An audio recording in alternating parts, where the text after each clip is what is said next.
Today's July 29th, and this is the old horse farm. There's already like a full road. It's gonna be called Delia Street. No idea why, but Delia Street does not exist in my mind. Not yet, anyway. So yeah, kind of cool to know. Looks like there's another one. It says Thimble, maybe? Treble? I don't know. We'll check it out a different time. Okay, I got a bike.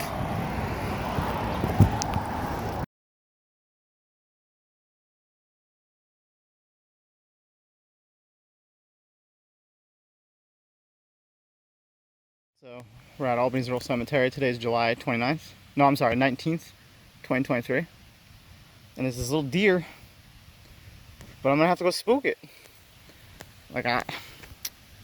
That's the way I'm going. I'll walk towards you. I'll go slow so I don't totally spook you, but I am coming this way. There's nothing you can do. So you're gonna have to run. I do see you, like you're not invisible. What you doing? What you looking at?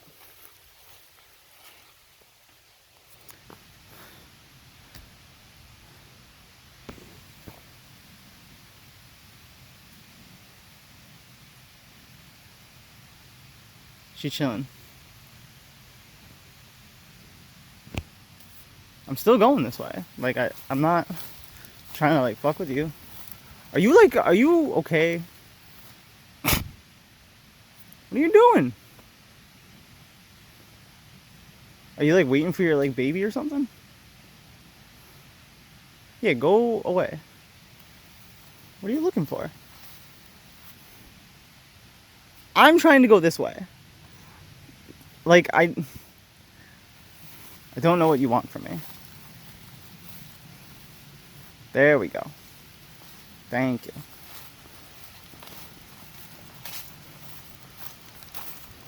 That's the same way I'm going. I'm going to find the ghost flower. The Indian ghost pipe flower. And I'm gonna take a picture of it on my DSLR. That's why I came here today on my bike. It's the first time I've ridden this bike. I literally did not have to stop at any point. Like, literally, I didn't have to dismount my bike. Well, actually, that's not true. There was one red light, but like, whatever. That doesn't count. But at no point did the gradient get too steep to where the bike couldn't handle it. Whereas with my old bike, I mean, it wouldn't work at all. Okay, I think I do have to cross. I think I'm gonna leave the bike here. Yeah, I'm gonna leave the bike here. I'm gonna stash the bike. No one's gonna take it. Thanks for joining. We'll be right back after this.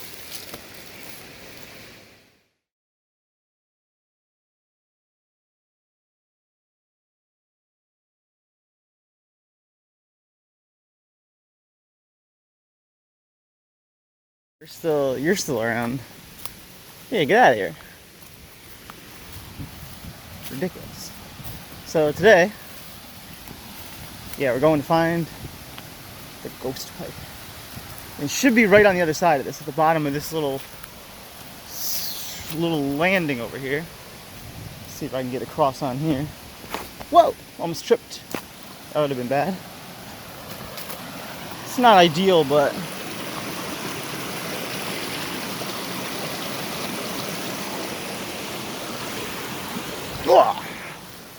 all right. Got mad walking skills, guys. Okay, now it should be, if it's still blooming, right over here. Oh no, is it already wilted? I literally came back the next day to make sure that it wouldn't be, but it may be too late. Oh no, yeah, they're still there. They're not as nice as yesterday though. The storm has made it a little less nice, but that's alright. My camera will still be good for it. Okay, time to get out the DSLR.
what was it, the MACV SOG group, Special Operations, is that what that stands for?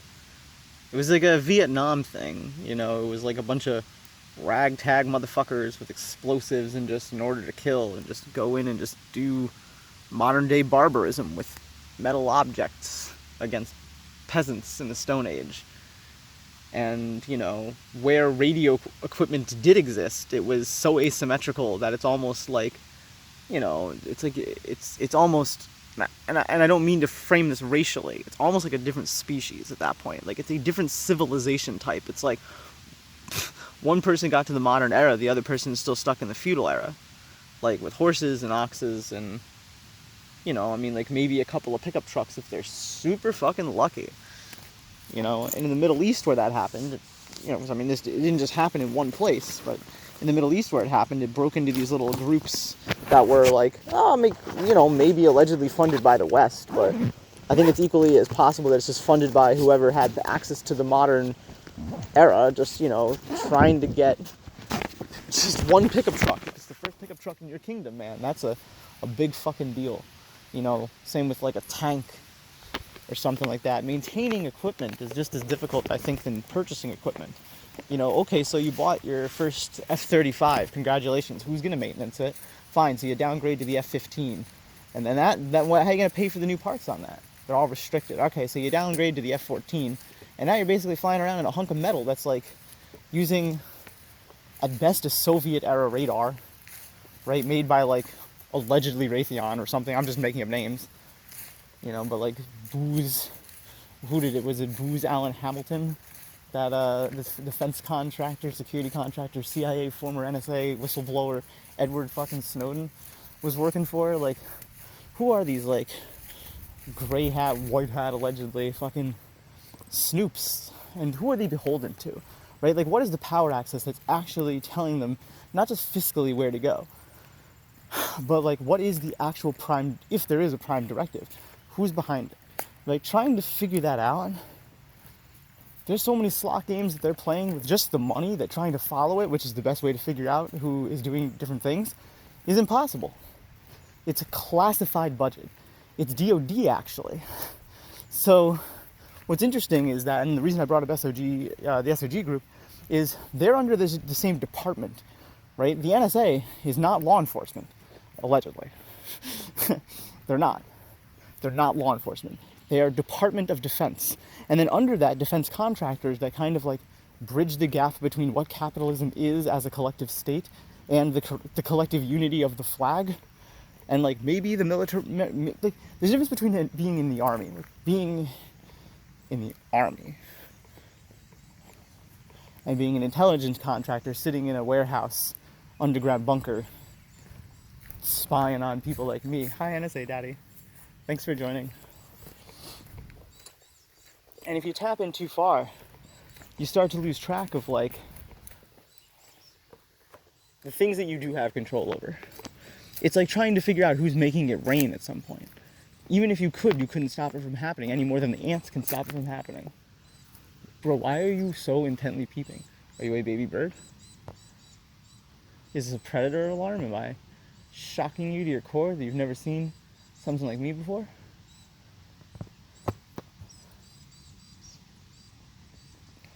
I think psychological warfare has been so finely tuned that the archetypes of psychological attacks that different groups are vulnerable to are kind of an open book at this point. Like, even whack jobs like me can read a book about it, like propaganda. The Yarrow Smelling Festival's coming up. Achilleum millefolium, the white yarrow. It smells really good. It's like not even worth talking about anymore. So I think that over time, humans complexify, and our stories complexify, and we become more of who we're going to be. I think that the fact that we genocide ourselves for the sake of uniformity is the most horrific and horrendous thing that happens. I watched this live stream today. It was the worst thing I've ever seen. This man did blackface in public, and I really mean this. I'm not making the story up. He allegedly got his nose broke by 4 different people, but surprisingly, that part wasn't actually part of the stream. He says it's because violence is against terms of service. I think it's because he's a little pussy. But I don't actually know. I don't really know. I'm not going to give his name. I'm not going to give him a shout out. But I'll tell you where he was. He was in Las Vegas. He didn't get arrested because, as far as I could tell, he wasn't doing anything illegal, and the cops never even got involved. And he was just walking around doing a minstrel show with a Space Jam jersey and a gold chain necklace, saying the N-word, blasting a speaker that said the N-word, holding up a cam stick with a double-sided camera, and live streaming to about 600,000 Nazis. I may be over-exaggerating. That's like part of the game you got to play. But yeah, I mean, like, it's a really serious thing, you know. And like, it's not an FBI op. I don't believe it. I think it's I don't even know if it's a psychosis case. I think it's a sadistic antisocial troll who just gets off on just being antisocial. Just like, yeah, what are you gonna do about it, pussy? Like, we're gonna kill you. Like, that's like, I can't imagine having that type of mindset. And he's like buff. Like, he looks like he's ready for prison, or like he's already been there. I don't know if he has, but like, he doesn't wear a shirt sometimes. It's freaky. He's like the Ubermensch. He like makes himself out. He gets a Hitler haircut, and gets kicked out of the store for being a super racist and like blasting the N-word, and they like tell him to stop. And the joke is that the Chinese man who's cutting his hair literally does not speak English enough to police this from happening. So once the woman who was like, you know, African American, I assume, just based on her accent, was yelling at this guy. She's like, turn that off. And he's like, please don't touch my stuff. And I'm like, oh, this is super problematic. And then so eventually a third female who I assume, or second female who I assume worked for the, like, you wouldn't see this on TikTok. You wouldn't. It would get banned on TikTok.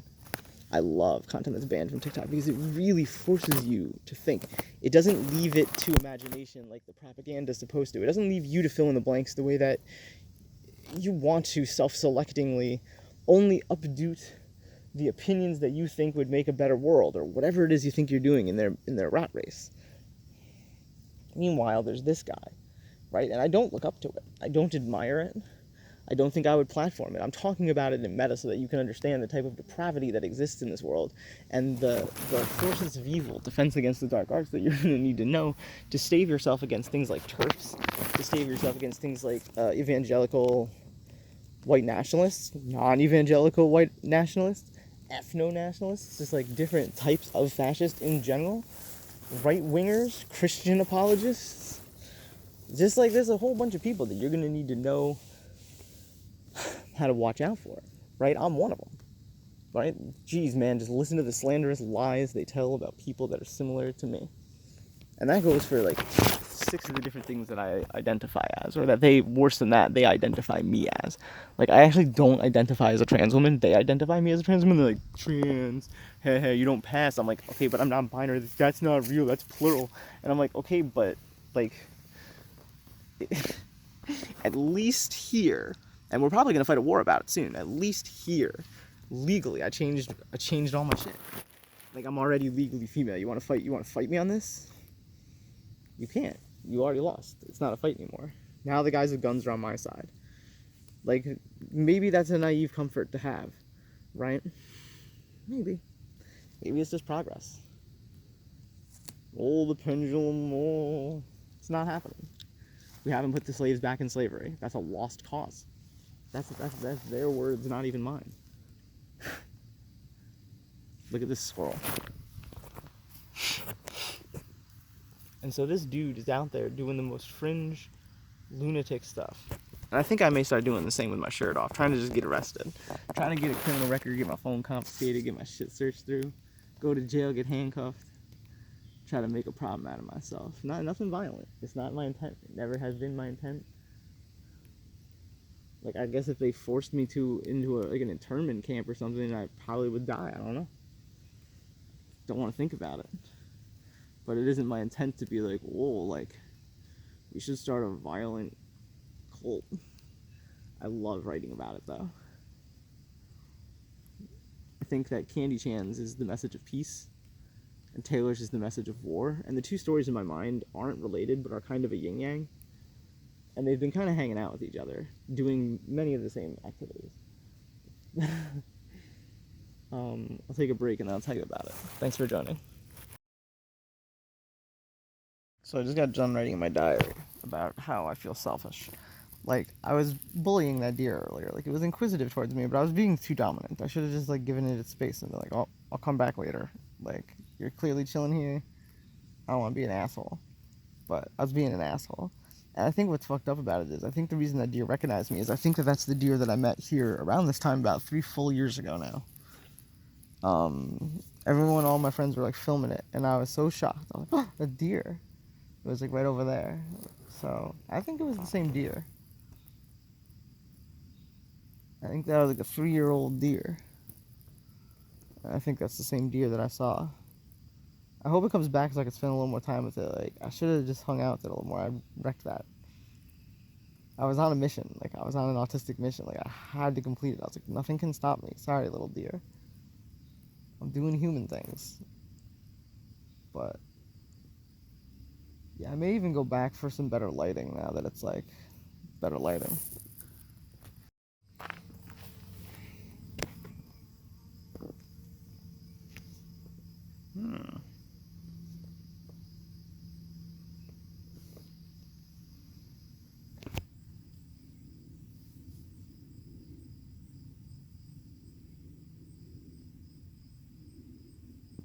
An unbelievable lack of poop here today.